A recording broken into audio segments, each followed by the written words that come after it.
video. Today we're reviewing The Falcon and the Winter Soldier, Episode 6. This episode came out today, and of course stars Anthony Mackie as Sam Wilson, or Captain America, and Sebastian Stan as Bucky Barnes, or the Winter Soldier. Now before we start, we hit that like button, subscribe to the post notification bell so you know for every video. Let's just start. Let's start talking about the good. So the opening recap of the previous episode, I thought it was great. It gives all the important details of that episode so that you can actually understand what happens in this episode. The cinematography, which of course includes the shots, the camera angles, the lighting, is fantastic. The different shots and camera angles that the director decided to use for this episode, especially for the fight sequences, are fantastic. They look awesome. It actually gets you engaged in these fight sequences. For me, personally, I thought the fight sequences in this episode were possibly some of the best fight sequences in the entire show. Probably because this is, I think, the longest episode. But I just thought that the cinematography just in general was fantastic.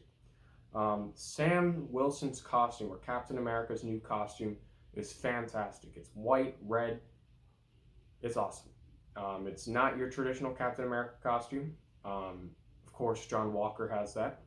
But Sam Wilson's new Captain America costume looks awesome. It looks fresh. It looks brand new. Completely different from sort of similar to Steve Rogers' Captain America suit, but you can see the differences. So I thought his new suit, Sam Wilson's new suit, was fantastic.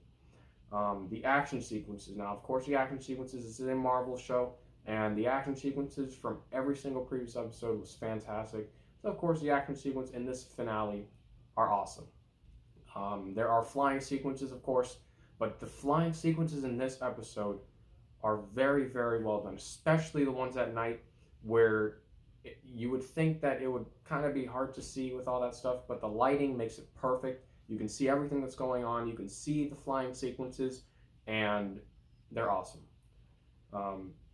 The tense sequences, there are many tense sequences within this episode, especially in the third act where a main character dies.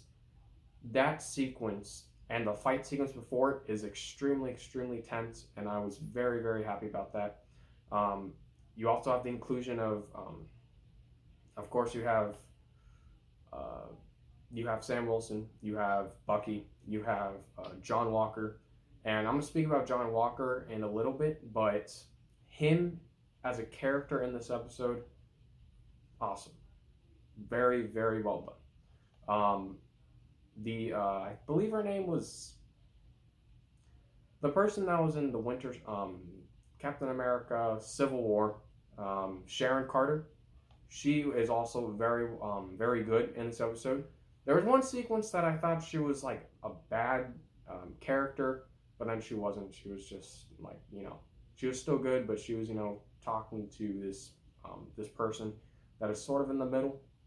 So she's obviously not a bad character. Falcon's flying sequences. Now, Falcon's flying sequences, as I mentioned before, the action sequences are all fantastic, but Falcon's flying sequences are awesome. The director of this show makes them very unique.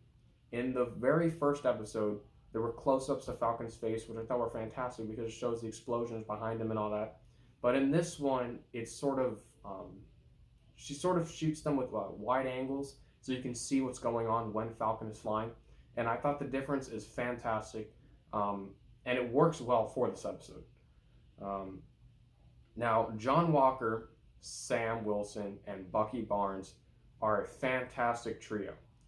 I now really like John Walker. John Walker is a great character. Of course, I did not like him like everyone else. I didn't think he was a Captain America. I didn't think he should have been Captain America. But then as the show progressed, I actually found myself liking him just a bit more, because he is an actually very well done character, because he was obviously made for the audience not to like him, but then he does get redeemed in the latter half of this TV show, and I thought it was fantastic because now he is actually one of my favorite characters if not my favorite character aside from Bucky and Sam in this TV show. So I thought John Walker's arc was fantastic, especially from the first episode to now. His arc is easily one of the best arcs in this entire show. Um, Isaiah Bradley. Now he of course is the super soldier, well the former super soldier, and he was also very very well done in this episode. His story is completed in a way that is meaningful to his character, as well as very emotional at times in that last episode. Not in a way that makes you sad and all that stuff. It's happy, but it's very emotional because you see what that character has been through, and for him to have this sort of conclusion in this episode, I thought it was fantastic. And there is a title change at the end of this episode, which I thought was fantastic because it, of course, it's not Falcon and the Winter Soldier anymore. It is Captain America and the Winter Soldier, and I thought that title change was very neat.